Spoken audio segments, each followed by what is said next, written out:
Diwani wa kata ya Malolo manispaa ya Tabora Zinduna Kambangwa amewataka wakazi wa kata hiyo kusafisha mazingira katika maeneo yao, ikiwa ni pamoja na kufyeka majani marefu ili kusaidia kupunguza uhalifu katika kata hiyo.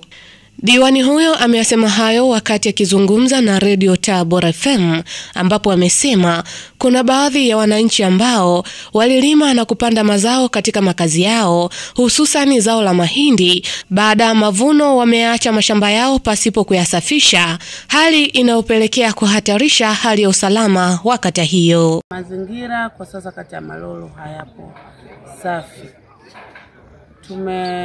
Tumekuwa tukilima mahindi maeneo ambayo tunaona kwa tukiacha bila kulima mahindi yatakuwa ni vichaka, lakini tumelima.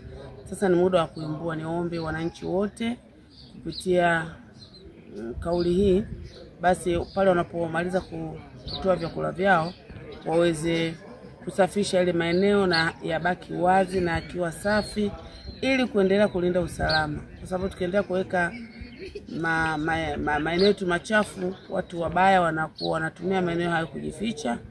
Aidha, Zinduna ametoa wito kwa wenye viti wa serikali za mitaa kuhamasisha wananchi wa kata ya Malolo kuendelea kufanya usafi wa mazingira katika kata hiyo ili kuepusha magonjwa yanayotokana na uchafuzi wa mazingira. Si hivyo tu, nitoa wito kwa wenye viti wote wa serikali za mitaa waweze kufanya mikutano yao kuhakikisha wanahamasisha wananchi kufanya usafi maeneo yetu ambayo tunaishi na maeneo ambayo yako pembezoni mwa barabara, angalau tule eneo unaweza kutoka ukaliona.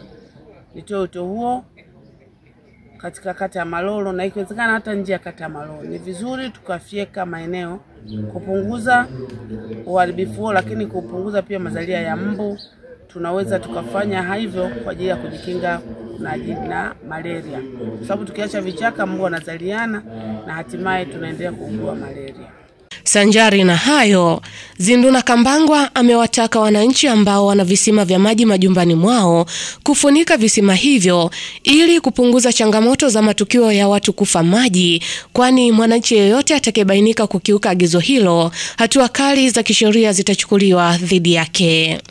Lakini bado tunaendelea kutumia visima kwa ajili ya maji yetu ya kunywa, lakini kuna watu wengine hawajajiona kuingiza mabomba. Nitoa wito, sisi tunaotumia visima na kwa ajili ya matumizi ya maji, basi visima vile kama tumevichimba vizuri, basi tuvifunike kwa ajili ya kujilinda sisi, lakini kulinda pia watoto wetu, ambao watoto huwa wanajaribu, yani kiona kitu lazima kijaribu. Akienda kujaribu pale inaweza kutokea athari, akapoteza maisha, kwa sababu kisima ni kitu kingine, ni tofauti na hata mtu mkubwa ukienda vibaya unaweza kuwa ukaondoka. Lakini tukiviziwia kwa maana kuweka mabati au mabanzi, basi tutaendelea kujikinga na vitu vingi. Haipendezi kabisa mtu kuchukuliwa hatua nyumbani kwako, kwa sababu wito huu na unapochimba kisima lazima kifunike.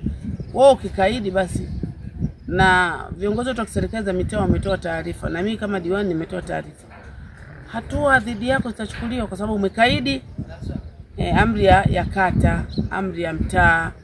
Kwa hiyo lazima uchukuliwe hatua za kisheria kwa niaba ya hiyo funzo, kwa niaba ya wengine. Mimi ni Faraja Simkwai wa Radio Tabora FM.